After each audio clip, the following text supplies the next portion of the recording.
ముఖ్యమంత్రి Revanth Reddy Delhi tour continue అవుతోంది. కొద్దిసేపటి క్రితం కేంద్ర రోడ్లు రవాణా శాఖ మంత్రి గడ్కరీతో భేటీ అయ్యారు.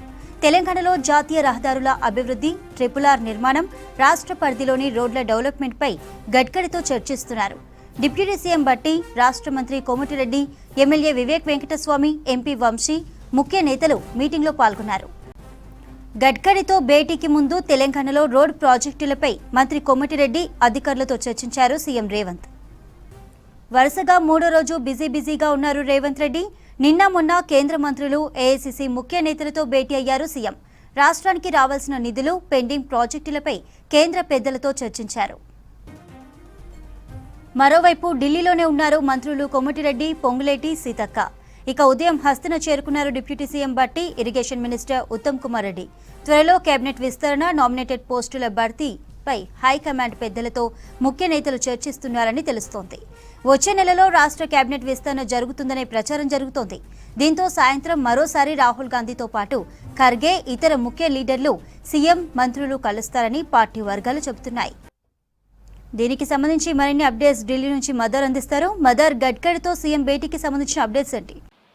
కొద్దిసేపటి క్రితమే CM Revanth Reddy, deputy CM Mallu Bhatti Vikramarka, అలాగే మంత్రి కోమటిరెడ్డి వెంకటరెడ్డి, శ్రీధర్ బాబుతో పాటు ఎమ్మెల్యే గడ్డం వివేక్ వెంకటస్వామి, అలాగే ఎంపీ పెద్దపల్లి వంశీ వీళ్ళందరూ కూడా నితిన్ గడ్కరీతో భేటీ అయ్యారు. ముఖ్యంగా రాష్ట్రానికి సంబంధించి చాలా పెండింగ్ అంశాలు ఉన్నాయి రహదారులకు సంబంధించి. ఈ భేటీ కంటే ముందే రాష్ట్రానికి సంబంధించిన అధికారులతోటి ప్రత్యేకంగా రివ్యూ మీటింగ్ అనేది కూడా నిర్వహించారు. ఏ అంశాలు కేంద్రం నుంచి రాబట్టుకోవాలి, అలాగే ఏ అంశాలకు సంబంధించి నిధులు పెండింగ్ లో ఉన్నాయి, వాటికి సంబంధించి ప్రాసెసింగ్ ఎక్కడ దాకా వచ్చింది అనేటువంటి అంశాలపైన రివ్యూ మీటింగ్ అనేది కూడా నిర్వహించారు. ఆ రివ్యూ మీటింగ్ ముగిసిన తర్వాత నితిన్ గడ్కరీని కలిసి రాష్ట్రానికి సంబంధించి మొన్ననే కోమటిరెడ్డి వెంకటరెడ్డి ప్రత్యేకంగా కలిశారు. ఆ సందర్భంలో రీజనల్ రింగ్ రోడ్డుకు సంబంధించినటువంటి పనుల జాప్యంతో పాటు కొన్ని ఒక 6 లైన్ సంబంధించిన హైవేస్ హైదరాబాద్ నుంచి విజయవాడకు వేయాలనేటువంటి ఒక ప్రతిపాదనను కేంద్ర మంత్రి ముందుంచడంతో పాటు కొన్ని స్టేట్ హైవేస్ ని నేషనల్ హైవేస్ కింద అప్గ్రేడేషన్ సంబంధించి విజ్ఞప్తి అనేది కూడా చేశారు. వాటికి సంబంధించిన పరిచయం సంబంధించి ఈ రోజు కీలకంగా సీఎం తో పాటు మంత్రులందరూ కూడా ఈ భేటీలో హాజరయ్యారు. వాటికి సంబంధించి ఏ అంశాలు పెండింగ్ ఉన్నాయనే దానిపైన కేంద్ర మంత్రుల దృష్టికి అయితే తీసుకెళ్తా ఉన్నారు.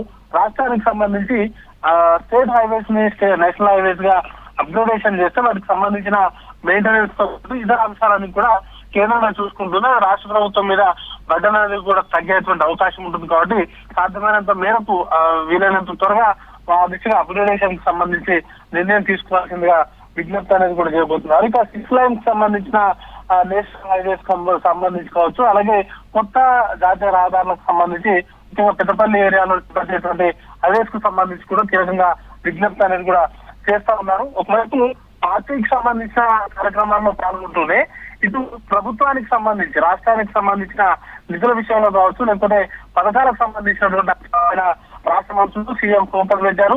3 రోజుల ఢిల్లీ పర్యటనలో ఇప్పటికే 4 కేంద్ర మంత్రులను కలిసిన సీఎం రాష్ట్రానికి సంబంధించి కీలకమైనటువంటి అంశాలు డిఫెన్స్ భూముల నుంచి మొదలు పెట్టుకుంటే రాష్ట్రానికి సంబంధించి ఇళ్ల కేటాయింపులకు సంబంధించి సుమారు 2.5 లక్షల ఇళ్లు కేటాయింపులు చేయాలంటూ కూడా మనోహర్ చట్టర్ని కలిశారు. డిఫెన్స్ మినిస్టర్ ని కలిసి డిఫెన్స్ భూములకు సంబంధించి రాష్ట్రానికి బదిలీ చేయాలనేటువంటి అంశాన్ని దృష్టికి తీసుకెళ్లారు. ఇక నిన్న వైద్య శాఖ మంత్రి జేపీ నడ్డాతో భేటీ అయినటువంటి సందర్భంలో కూడా హాస్పిటల్స్ కు సంబంధించినటువంటి అంశాలపైన కూడా ఉన్నటువంటి సమస్యలు వారి దృష్టికి తీసుకెళ్లారు. ఇప్పుడు తాజాగా హైవేస్ కు సంబంధించిన ఇష్యూస్ అన్నింటినీ కూడా దృష్టికి తీసుకెళ్తున్నారు.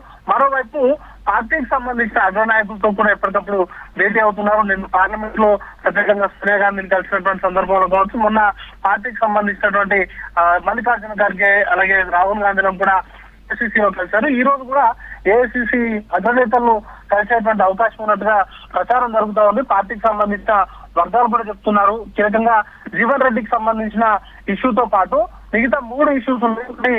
పిసిసి అధ్యక్షుడి మార్పు, అలాగే కేబినెట్ ఎక్స్పాన్షన్ సంబంధించి కూడా వచ్చే నెలలో కేబినెట్ ఎక్స్పాన్షన్ ఉండేటువంటి అవకాశం ఉంది. 6 పోస్టులను భర్తీ చేసే దిశగా ఇప్పటికే కసరత్తు అనేది కూడా అగ్ర నాయకత్వం చేస్తా ఉంది. దాంట్లో ఎవరికి ఏ పోర్ట్ఫోలియోస్ ఇవ్వాలి, ఎవరిని మంత్రివర్గంలోకి తీసుకోవాలనేటువంటి చర్చ కూడా నడుస్తా ఉంది. కొత్తగా పార్టీలో చేరినటువంటి ఎమ్మెల్యేలకు ఏ విధమైనటువంటి ప్రాధాన్యత ఇవ్వాలనే దానిపైన కూడా చర్చ నడుస్తా ఉంది. ఇక నామినేటెడ్ పోస్టులకు సంబంధించి చాలా రోజుల నుంచి కూడా డిమాండ్ ఉంది.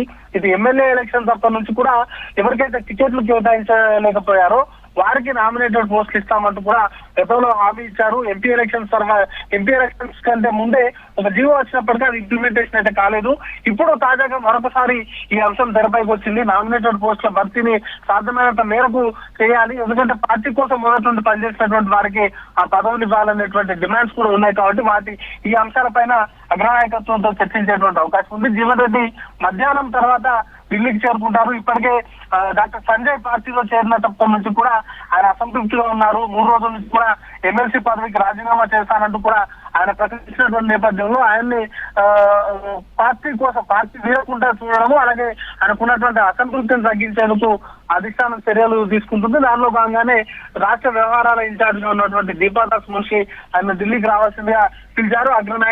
అగ్రనాయకులతో కల్పించి ఆయన భుజగించేటువంటి ప్రయత్నాలు కూడా మరోవైపు జోరుగా సాగుతున్నాయి. ఇక పార్టీలకు సంబంధించి చేరికలకు సంబంధించి ఇప్పటికే 5 పార్టీ బీఆర్ఎస్ నుంచి 4 ఎమ్మెల్యేలు కాంగ్రెస్ పార్టీలో చేరారు. వారికి సంబంధించినటువంటి రోల్ ఏ విధంగా తీసుకోవాలి, అలాగే పోచారం శ్రీనివాస్ రెడ్డిని కూడా అగ్రనాయకత్వానికి కల్పించారు. కాబట్టి క్యాబినెట్ ఎక్స్పాన్షన్ లో వాళ్ళకి ఏమైనా ఛాన్సెస్ ఉంటాయా అనే దానిపైన కూడా జోరుగా చర్చ నడుస్తుంది. వీటిపైన క్లారిటీ అనేది కూడా ఈ రోజు సాయంత్రం తర్వాత ఒక క్లారిటీ వచ్చేటువంటి అవకాశం ఉంది చంద్రిక.